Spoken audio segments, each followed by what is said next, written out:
Welcome back to Think Design Work Smart. I'm Alex Bolboaca and I'm coming to you from the Mozaic Works studios. And the topic for today is inspired by a question that we got from one of our customers during an AMA session. And the question is, how does a high-performing team look like? And to answer these questions, we'll go through a few articles, and I'm here with Adi. Hi, Adi. Hello. I had a bit of a cold, so I'll be having my microphone far away because I'm still coughing. So That's okay. Before we move further, have you seen high-performing teams? yeah, it's always interesting that when we know what we know, we always expect so much more. So I think we're in that spot where even if we see high performance team, we're still not happy. We still think that it can be a bit better, a bit more, a bit, So yeah, I think I did see high performance teams from this point of view. Not many. So from the many teams I worked with, probably there are just a few.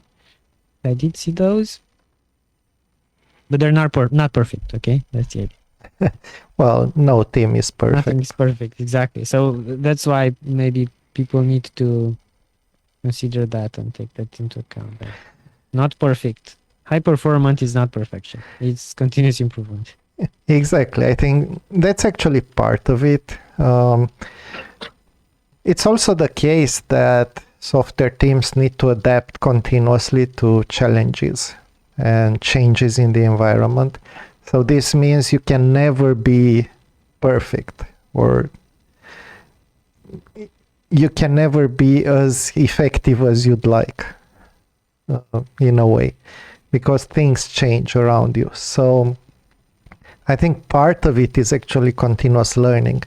But in order to get to continuous learning, you need to have some enabling factors. And I guess these are interesting to see, I think. Exactly, yes. And I've seen these with a few teams, but not with many, as you said.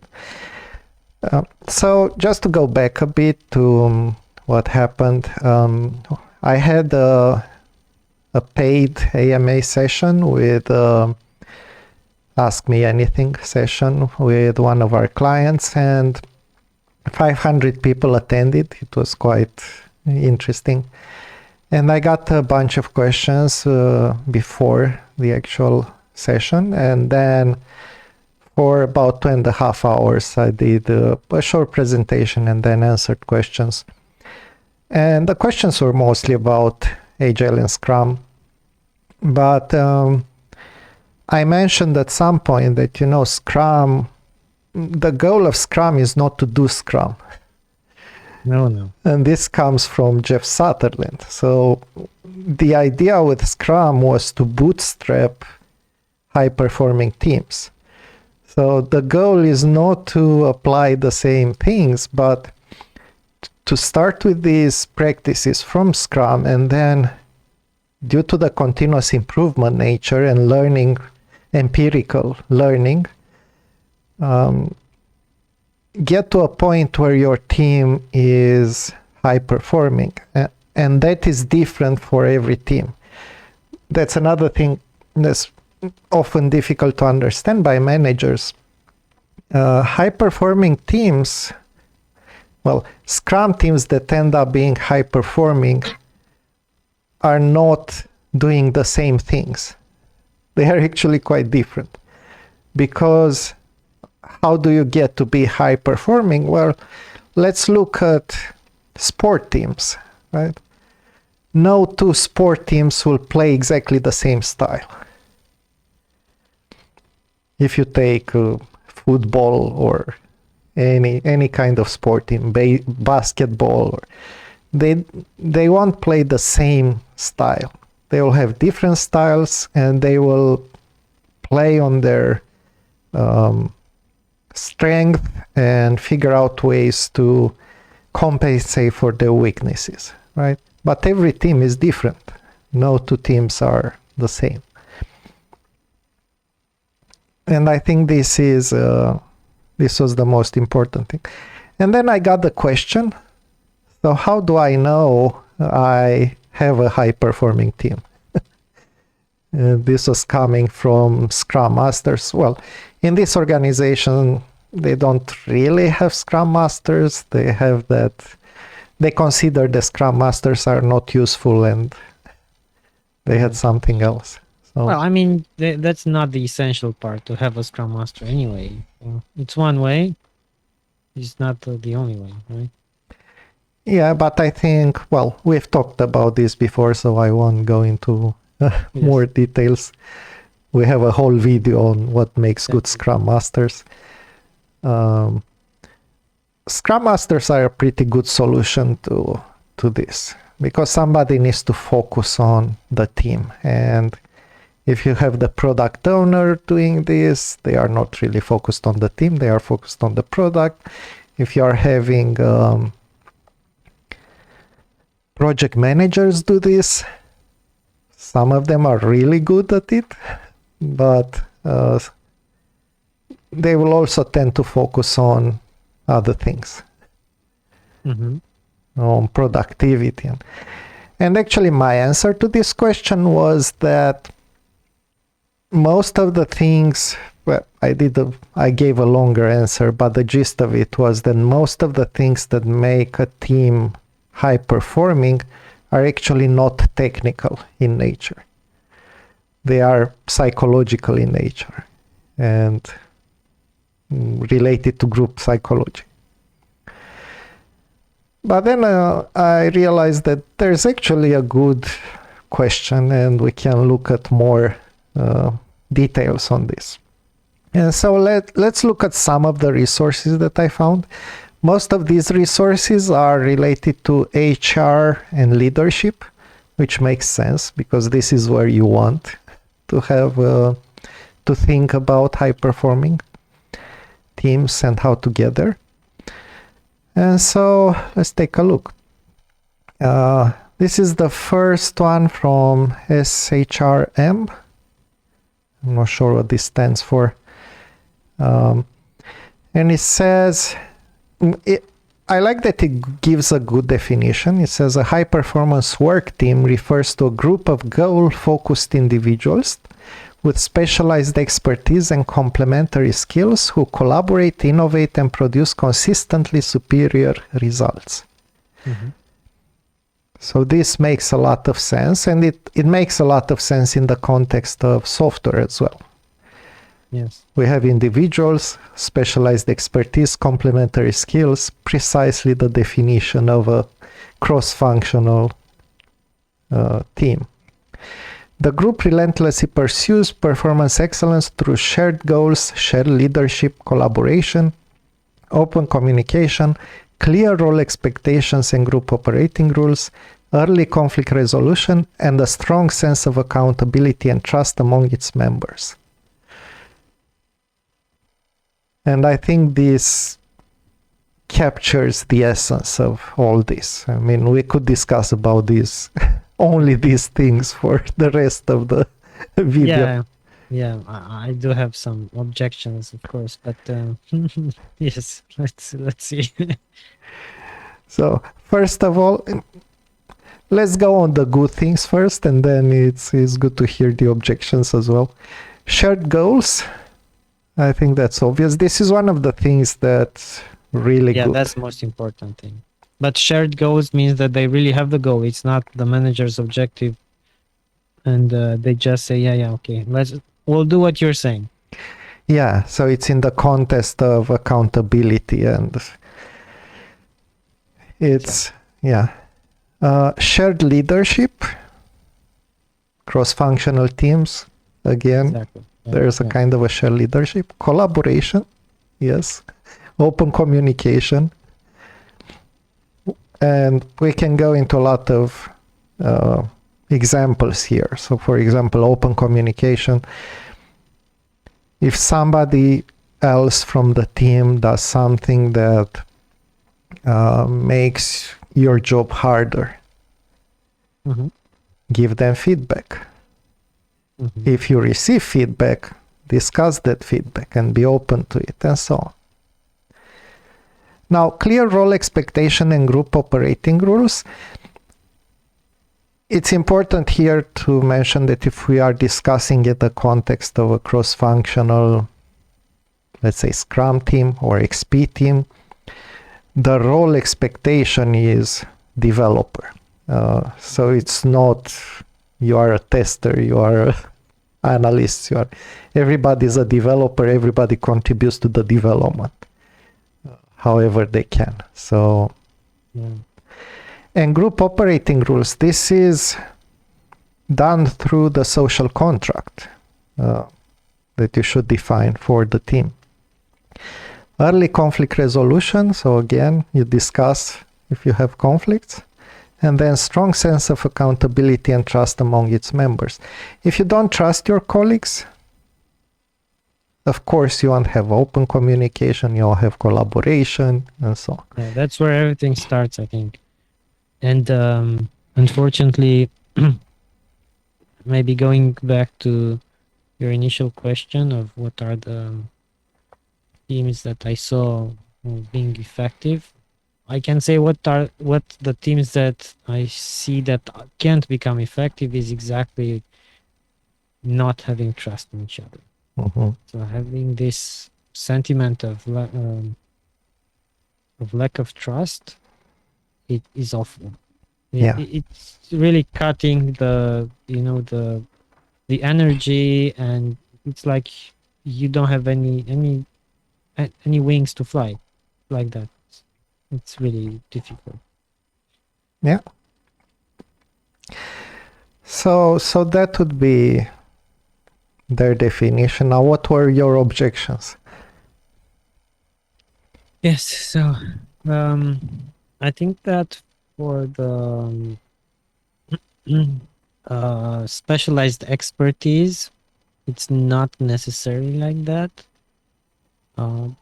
And complementary skills the same. So you don't necessarily need those both. For software, probably you need them, but not for any high performance team. Yeah, but we are talking about software development teams, and there's like an issue with specialized expertise, because if we have people who are extremely specialized and just want to focus on that specialized expertise, they typically don't want to have complementary skills, so then they stop working as a team member and they work just as a I don't know, a person in the team. So that's important, an important aspect. Yeah, but this is why I think everything comes together here. It's not only the specialized, exactly. Not only the Okay, and then they discuss about a few things. I'm gonna skip to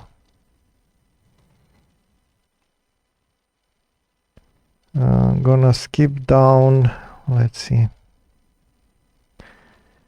4 key reasons why teams work. Group of individuals bring complementary skills and experience that exceed the abilities of a single individual. Teams support real-time problem solving and are more flexible and responsive to changing demands. Teams provide a unique social dimension that enhances the economic and administrative aspects at work. High-performance teams generally have more fun at work than low-achieving teams or individuals. And this is very important.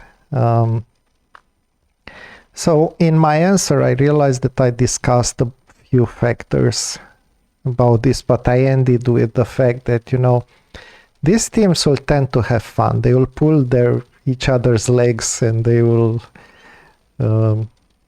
make all kind of jokes. But when they need to work, they become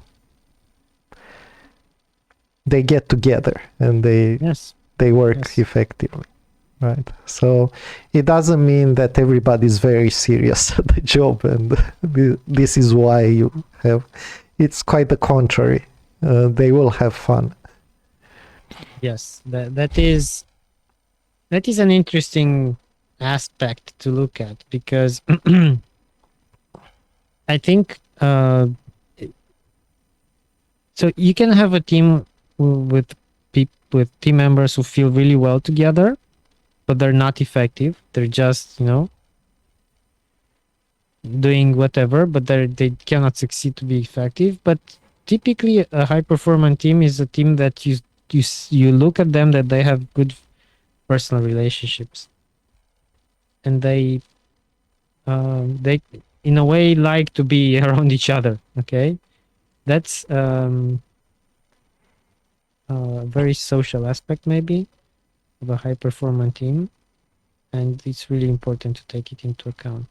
It's not just about expertise and knowledge and skills and whatever. Yeah, and in a way, Important. we were discussing social norms and how they are important, but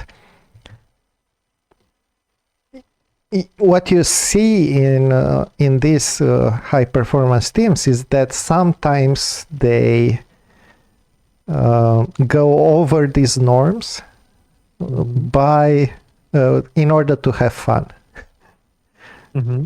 Like maybe they will make some noise, even though usually you'll have silence or something like this, but they will make some noise just to have fun and stuff like this. And some amount of play is normal. It's part of the what's happening. Yes. I find it interesting. This is, as I said, this is HR and leadership kind of from this point of view discussed the high performance teams concept, and this define common types of high performance work teams. And the first one is actually what we are talking about. Work teams are continuing units responsible for producing goods or providing services. Their membership is typically stable, usually full-time and well-defined. And self-managing teams involving employees making decisions that are formally made by supervisors are gaining favor. So this is only one possibility when you have self-organizing cross-functional teams. But you can also have other things, like they are discussing about parallel teams, project teams, management teams. And of course, a management team will be different than self-organizing team. So it's quite interesting. Yes. Then you have virtual teams who are also slightly different. And yeah, I found this interesting. Now, also in this article, one thing that I found useful, common barriers faced by high-performance work teams. And there are a few here. Non-participating leadership. Team members fail to use a democratic leadership styles that involves and engages team members. This is when everybody expects somebody else to make a decision. And they don't join. That's fun. Yeah, always. Poor decision making. Team members make decisions too quickly without a blend of rational and intuitive methods. Yeah, I mean, and I think for software, part of many of the problems that we are facing in the industry is that we make decisions too fast. I know it sounds a bit weird. Yeah, and not with enough information, maybe. Exactly. So it's not beneficial, in fact, to do. Exactly. Of course, you'll never have full information for many of the important decisions, but we often make decisions too early. I think that's a problem. Infrequent communication. Yes. If people are not talking between another, it's...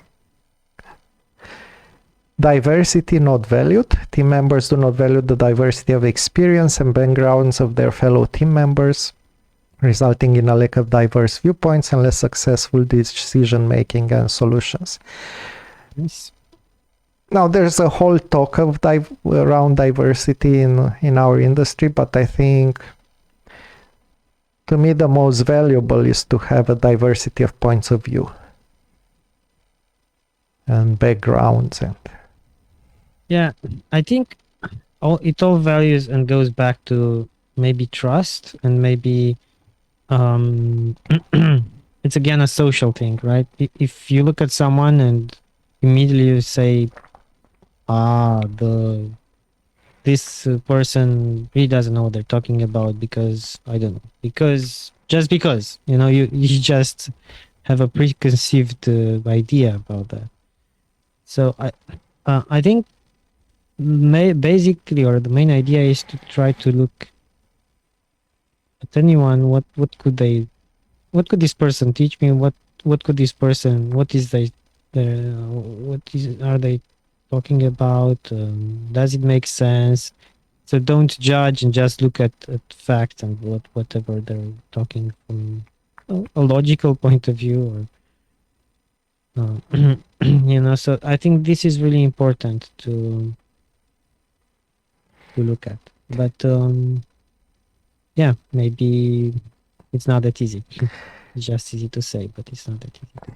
yeah, and I think for me, what I've seen is that ego is a big problem. Yes.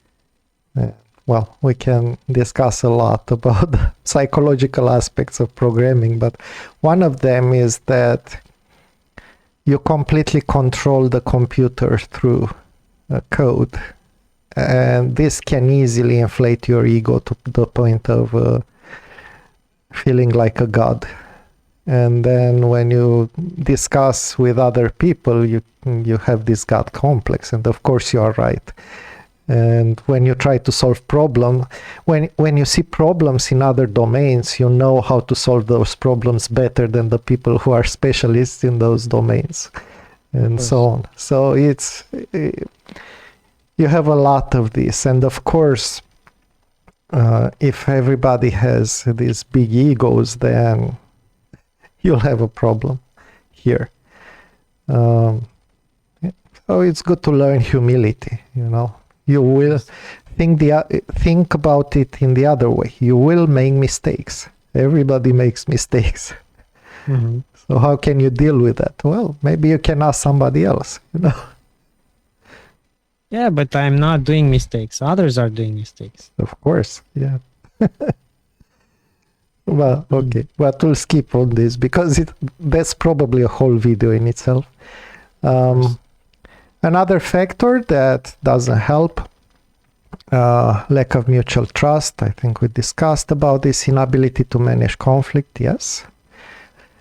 This is important, lack of goal clarity. Team members are unsure about their roles and the ultimate team goals, resulting in a lack of commitment and engagement. Now, we discussed about the problems with commitment that we have in software development, but in order to get to where people can actually commit to something, you have to be very clear what they are committing to. And this is something that I'm missing. So even in the Scrum guide, you have the product goal, you have the sprint goal. And these have to be well defined. And these are not features. These are not, we need to do these 10 user stories and this is the product goal. No, it's about we need to improve the experience for certain types of users. We need to reduce costs with the infrastructure. We need to, stuff like that. Yeah, and outcome based typically, which is very, very difficult for people to understand or to look at. Have outcomes, not outputs. It's not that important that you worked for, 20 days or 10 days or a sprint or whatever. It's more important what you did. Yeah, what you achieved. What you achieved. What you achieved when the rubber meets the road, right? when exactly. people are using. I also got an interesting question during the AMA session, and it's a question that I often get.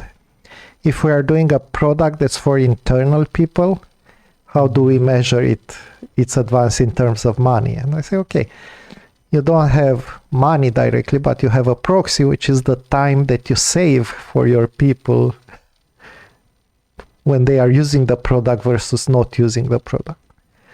Yes. And that's it. So you always have a good metric. If you are working in a non-profit, you'll have some other metrics. How many people you've helped with specific things, with your product, and so on. So Yes, but you can also measure stuff. So it also for internal things. I mean, you can. I typically go back to Gojko Adzic approach, which is very simple but very relevant. You can look at three things. He says, right? He says make money, protect money, and save money. Okay. So of course, if it's an internal thing, it's not about making money. It's either about protecting money or saving money. So protect money means that you work on security, you work on regulations, respecting regulations, not getting fined, not having security issues, hackers attacks, and so on. Protecting, that's protecting money, and saving money means being more effective. So typically, these types of systems that you create for your users in house or something like that have this purpose of saving money, of being more effective, of increasing maybe the speed of something, making sure that you're faster on the market, making sure that you have a slower flow for I don't know what, and you can measure those. yeah, and often the proxy is time. How much time you are saving for? The proxy is time, yes. Often, not always, but most often, I think. Yeah. Right. So if there's something that I would do in terms of leadership, would be this. First, define your goals very, very clear before you ask people to commit. Then three more factors that can stop teams from getting to high performing. Poorly defined roles and responsibilities. Yeah, I think that's obvious. Relationship issues. Yes. And negative atmosphere. Yes. Unfortunately, yes. All of these are true. All right, so then I will skip to another one because I think this is very interesting. This is another article. It's about 11 team effectiveness models to build high performing teams. We won't go through all 11 because there are a lot, but you can take a look in we will have all these links in the description and you can take a look.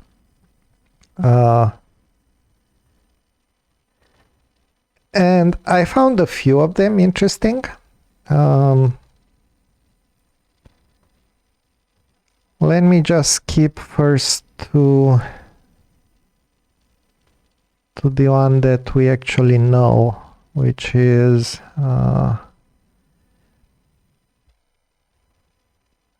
the negative one. Well, there's this one which everybody learns, I think: forming, storming, norming, performing, and adjourning. Yeah. Yes. And this is true, but actually getting to performing is very hard here. I mean, you don't get to performing immediately after norming, actually. It takes... Yeah, it's a lot more complicated, and it's often a circle, like a feedback. Yeah. When you're performing, sometimes it's important to go to storming and back to norming and then back to performing. So yeah. Now this is the one that I know and I use a lot. Pete Lencioni uh, the 5 dysfunctions of a team. Yeah. And once again, he's talking about absence of trust, fear of conflict, lack of commitment, avoidance of accountability, inattention to results. So if you are seeing any of these in your team, you are not high performing. Exactly. Now, one problem with this model is that it's a negative model. Yes. So you know if you are not a high performing team, but it doesn't really tell you. And I mean, it doesn't really tell you how to get to high performing. You have to figure that out in your own context, right? Yes. But I think so. Absence of trust, fear of conflict, lack of commitment. Let's say if we get to here, I think this is where I've seen most of the teams, kind of in this area. In the area where they are avoiding accountability and not very attentive to results. That's been my experience with teams. Yeah. So now, what do you do? Well, you need to figure out what the root cause is and how to fix it for each of these. And it's always difficult, right? It's always difficult, and it's not just about simple things. It's always something more complicated than you'd imagine. Yeah. And then, let's see, I found another one. Yeah, the Google model. This is very interesting. I'm gonna skip to this one and I'll let you read the other ones if you are interested. This is a survey. So they did interviews with 200 employees and analyzed a lot of things for 180 Google teams. Now, because it's with Google Teams, there's already a selection bias there, right? So the results might not apply to everybody because it was in Google. But it's interesting because what they found is a team's effectiveness is less about who is on the team and more about how the team members interact, structure their work, and view their contribution. They identify 5 key dynamics for a successful team: psychological safety, feeling able to take risks without feeling insecure or embarrassed; dependability, being able to count on each other to deliver high quality work on time; structure and clarity, clear goals, roles, and plans, and so on; meaning of work, working on something personally important; impact of work, the belief that the work being done matters. Yes. Now, I have to say that in many organizations, okay, so in Google, you have the ability to have high impact with many of the things that you are doing. But, there are a lot of teams working on backends for financial systems or for stuff like this, where you don't necessarily feel that you are advancing the world or doing something. And so meaning of work, maybe it's not even meaningful for you. But the other things I think are very interesting. These last two are more specific to an organization, but the first three really good. Yeah, I really give this example to I gave this to some teams, and I focused especially on psychological safety because I know that the study shows that this is the most important. It's really interesting to look at this result, and I corroborate this with something that's extremely interesting. It's something that doesn't have anything to do with this, in effect. Well, theoretically. There's a very now I see more and more of these long-term studies, social studies or medical studies done for tens of years, and I think way a while back they had this results for a study made for some, I don't even remember, 70, 80 years in a row, and the question was, what makes a person be not happy, but in a way feel less tension or yeah, something around that. So being more, yeah, being more happy, I think it was anyway. And the the one thing, the only one that showed that makes a person feel good is social relationships. Mm-hmm. And it said in the study, social relationships with good friends and family. And apparently this is the only thing that got for a wide range of people for a very long time. And this is apparently the most important thing. So if you can have good relationships with a few good friends and family, you are a lot more productive, a lot more effective. You live better, you live more. Yeah, and this is something that was actually quite well known from antiquity. There's Yes. a philosophical current known as hedonism, which nowadays is translated into you just focus on pleasure and only do everything that's pleasurable and so on. But initially, it wasn't about that. It was about, so for example, hedonists, which were Greeks, basically, they would eat stuff like fresh tomato and fresh cheese and orange. And the most important thing was to eat with friends and with family and have a good time. And not really, it wasn't really about the consumption. It was more about the whole experience.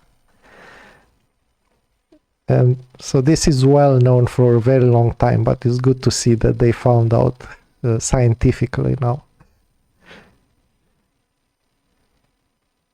Yes, yes. So this is extremely interesting. So going back to this, um, psychological safety and what you said, that is, yeah, well known from antiquity. I think it relates to this because if you have good relationships in the team, if you feel respect, you give respect. If you listen well, you don't judge. You even when you disagree, you can have a, a normal and productive disagreement. Then already things start becoming easy or easier. So that's why I think this is where you need to start with psychological safety. And actually, I found an article about psychological safety at work in Yeah, five there are a few quite good. Yes. in 5 steps. But Mm-hmm. Yes. Really, there. I was also amazed how good those few articles were. yeah, so the first one, establish an open and respectful communication culture. So what does this mean?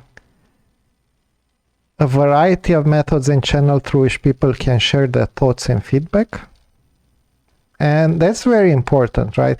Not everybody wants to talk. Some people would prefer to write.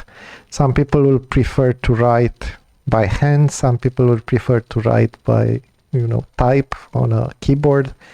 Some people would prefer to be anonymous. Some people, and so on. So this is very, very important.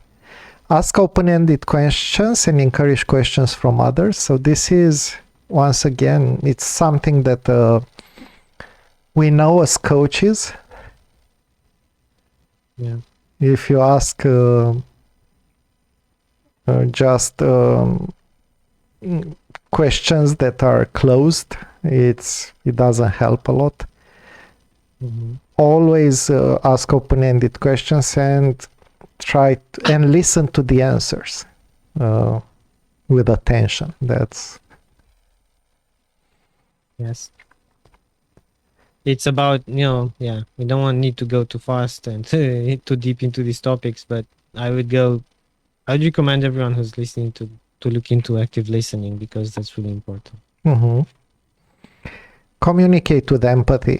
Yeah, obviously. I mean, and I've seen some awful emails in in very large organizations. It's incredible how awfully those emails were. Some of them very aggressive, some of them without the proper punctuation, without the proper structure, um, showing inattention basically.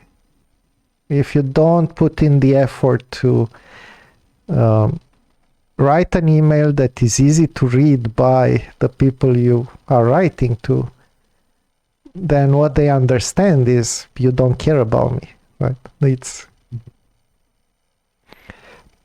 okay. Second step, be transparent. Very important. And I think this is where many leaders struggle, because the default modus operandi in organizations was somebody makes a decision for some reasons and then it goes through the ranks and you just execute. Yeah. And now it's much more difficult to do this. That's very unfortunate and very ineffective, I think, when we talk about knowledge work, whatever type of knowledge work we talk about. Yeah, and we keep telling people, and if you want to get, a big part of Scrum and of Agile is that you get the bad news fast. Yeah. This is one reason for doing this. But in order to get the bad news fast, the teams need to be very transparent with where they are, how fast they are going, what issues they are facing, and so on. And if you punish them for doing that, then they will stop. And more than that, if you are not transparent with them, it's very likely that they will not be transparent with you. Yeah, of course. So it's very, very important. So share the good and the bad. There's now more and more, there used to be a current of protecting the team from what's going on. That's generally, I think, especially in product teams, it's thought of being a bad idea. You need to tell, okay, we are doing well on that side, but this side is not doing so well. Be very, be transparent. Set clear expectation. The third one, I think that's fairly obvious, and we discussed. 4, very interesting. Reframe failure and mistakes as learning opportunities. Yes. Oh, this is so important. I keep. So for me, again, the first one is psychological safety, and the second one is how typically I explain it. Use any mistake as an opportunity to learn. So it's so important, because this is how we succeed in doing a good job, basically, by constantly improving. And in knowledge work, it's really impossible to do everything well. We do mistakes. So if anyone does mistakes, just treat them as a learning opportunity, not just for the person, but for the whole team. Yeah, exactly. And it's interesting. Consider how you talk about failure and mistakes. Are they mistakes and failures, or are they simply risks and ideas that didn't work out, but present valuable learning opportunities all the same? This also enables a mindset of experimentation, trying out things and if you try out 100 things, chances are, 1, 2, 3 of them will actually be very useful. And I don't mean trying out big things that take you 6 months, but maybe a small tool, maybe a different approach, maybe writing the test in a different way, maybe use another programming language for a small piece of functionality. Yeah, you can always try out things, even if you don't have time, even if you're very pushed with deployment time, with the delivery time and so on. Yeah, you can always do stuff. And the fifth one is take a supportive and consultative approach to leadership. So not authoritative leadership. I said that we are doing that, we'll be doing that.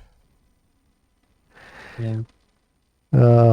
But you make decisions collaboratively, discuss with team members, you run workshops. There are a lot of formats in which you can make decisions collaboratively with people who feel they are involved. They will also get a bit outside their comfort zone and understand more about the whole context, which will influence the way they make decisions later. So so this is 5 steps for psychological safety. Now there's one last article. I had some more, but I'm looking at the time and I don't want to keep this too long. And I like this one, 5 things high-performing teams do differently. Because some of them are quite surprising. Now, this is from Harvard Business Review, so it's not necessarily software development teams. It's high-performing teams. It could be sales teams. It could be, all kinds of different teams. But a few of them are very interesting. High-performing teams are not afraid to pick up the phone. Mm-hmm. And to be honest, when I read that, and I thought in the context of software teams, that's actually true. And maybe many teams communicate through text, some kind of messaging tools and so on, but honestly, I've seen that when these types of teams, when they had something to solve, they would pick up the phone or Skype or whatever they had, the communication tool, and do a voice call. It's really important. And maybe use also alternative channels, like, if Skype doesn't work, I don't know, or whatever you're using, then use phone, and don't be afraid to do that. That's also important. Yeah, use the phone. And I think the interesting thing, you create a rapport through the phone, something that you don't have otherwise. And maybe the other person will not answer immediately. Maybe they will call back later and so on. But it tends to solve problems faster, I think. Second one, so if there's one thing, let me read it first and then I will comment. High-performing teams are more strategic with their meetings. I think if there's one thing that every organization can improve is the way they do their meetings. Oh, yeah. I think a while back, maybe 4 or 5 years ago, there was a study in all corporate environments in USA, and they said that if they basically they made a huge report with from a lot of corporates, and they said that they are losing something like 75% of the time in meetings. Yeah. I've seen again, 5%. So that's huge. How can it be? I've seen Much. again and again people who are really good at a job, and instead of doing their job, they are called into meetings that take hours and hours and break their focus, and it's just a really bad way of doing business. And it's interesting what they are saying. High-performing teams avoid the common pitfalls of poorly run meetings by incorporating practices shown to foster more productive gatherings. Specifically, they are significantly more likely to require pre-work from participants. Get prepared, always. Introduce an agenda. It's incredible how many times I've been in 2-hour meetings that had no agenda. Mm-hmm. And it's incredible how people are against having agendas. And begin with a check-in that keeps team members apprised of one another's progress. Mm. Do a check-in, ask. So here's just, and then by ensuring that time together is both efficient and collaborative, high-performing teams don't just make better use of their meetings, they also set the stage for more fruitful interactions, contributing to better relationships. Mm-hmm. One phenomenon that I've seen recently, and I gave it a name, was the meeting with the finger in the air. You know, where people are around the table and they are discussing, let's say they are discussing about an application design or something like this. But instead of having the document or having the artifact that they are working on, the drawing, the whatever they are doing, they are trying, each of them is remembering it, you know? Yeah. And the way you remember it is by thinking, oh, so if you do this and that, and you can see this as a mechanic in the meeting with everybody just thinking like that. And it's like, so there are a few very simple rules for improving your meetings. Make sure everybody knows the goal, have an agenda, check in everybody, work on something, and if you want to be even better at it, allow people to leave when they can no longer contribute. Yeah, of course. That's maybe a bit more advanced, but... Yeah, but it's really useful. If you don't do that, then anyway they won't do much, so... Yeah, you're just wasting their time. But you need to trust them that they won't leave before they actually... Yes. So you need the trust. Number 3, high-performing team invest time bonding over non-work topics. Yes. I don't think anybody is surprised by that. High-performing teams give and receive appreciation more frequently. Feedback. But not only feedback in the context when you did that, you know, you introduced a bug, now I have to fix it. Yeah. Also feedback, oh, you did a really good job with X. Exactly. That's really important, because feedback doesn't mean I'm criticizing someone. Really, not about that. Yeah, it was funny related to feedback. It was interesting when I worked with teams from Denmark, and in Denmark the social norms are that you don't want to show off, basically. And I figured out that one of their problems was not necessarily that they were afraid of giving feedback, but they were afraid of showing off by giving feedback. Yeah. And this is, so you can see all kinds of problems here depending on the culture, but generally, try and encourage feedback. And the fifth one, high performing teams are more authentic at work. So express positive emotions, express negative emotions. They are more likely to curse, complain, and express sarcasm with their teammates. Yes. Yes, because again, going back to psychological safety, I think if you are able to say what you think already, that's very, very important, because you can start thinking how to improve. Yeah. And they are making here a good point that trying to control yourself is cognitively expensive.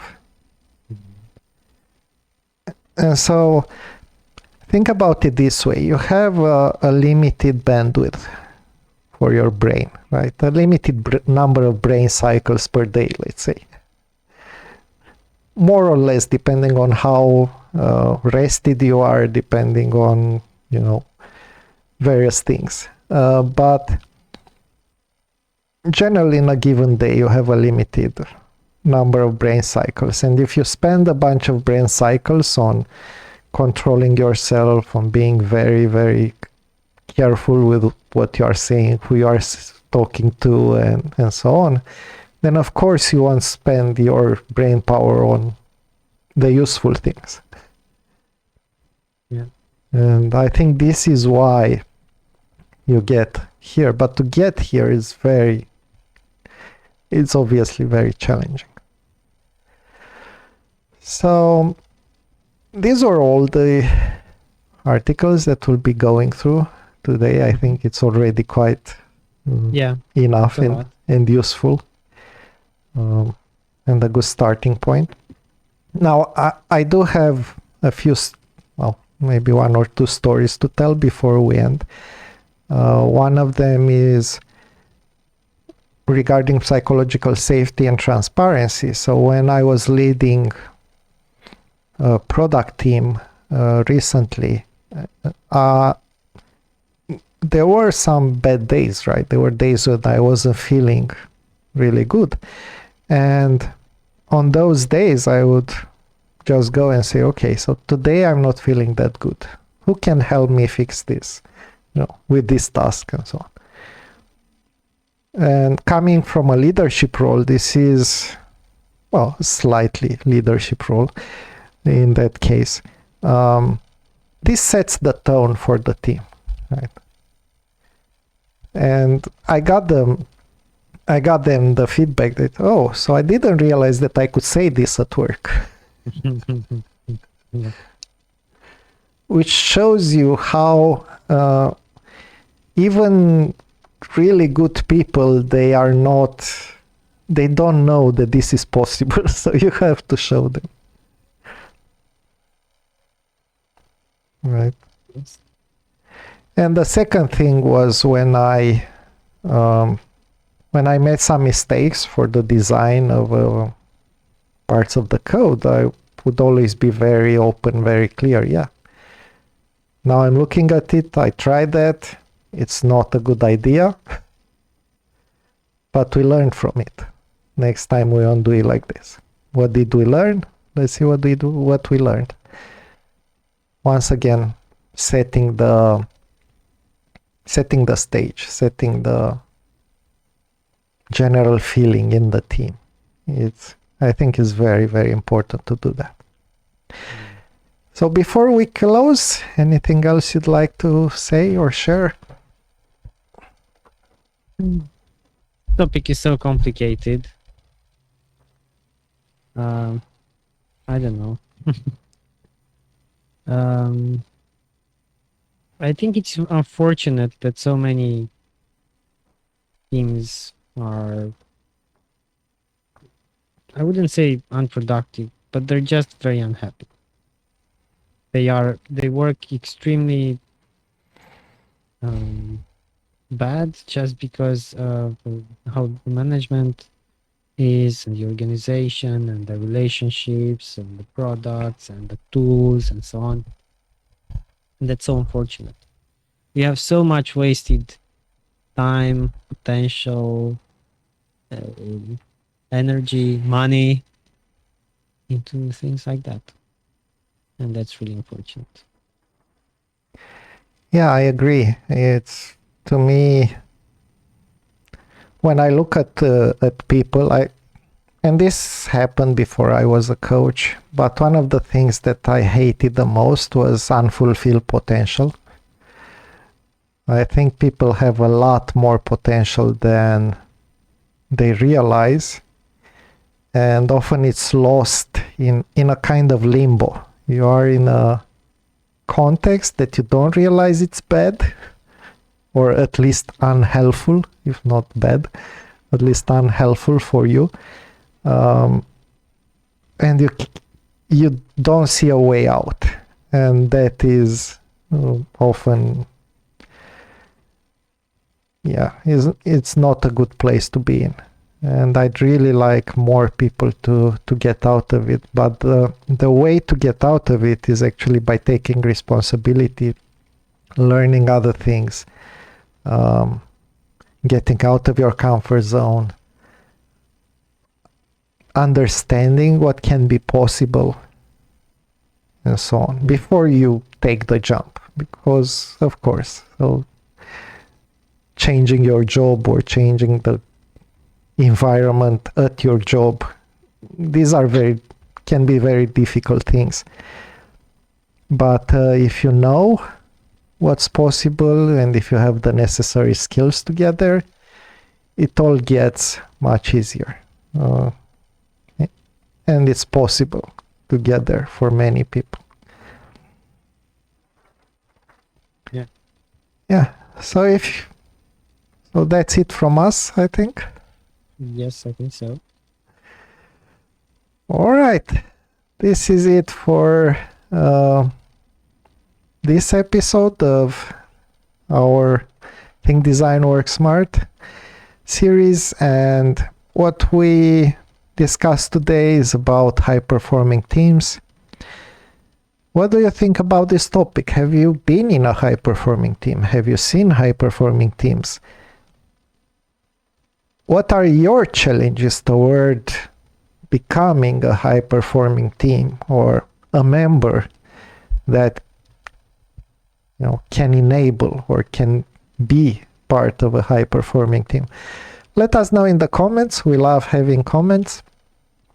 I've also noticed that about 75% of you who are watching this are not subscribers. It would help us a lot if we get more subscribers, but then it's up to you. Maybe you're just watching one video and find it interesting, and then don't watch other ones. But in any way, let us know in the comments, what did you like about this? What would you like us to talk about next? Thank you kindly for the view, and until next time, remember to think, design, and work smart.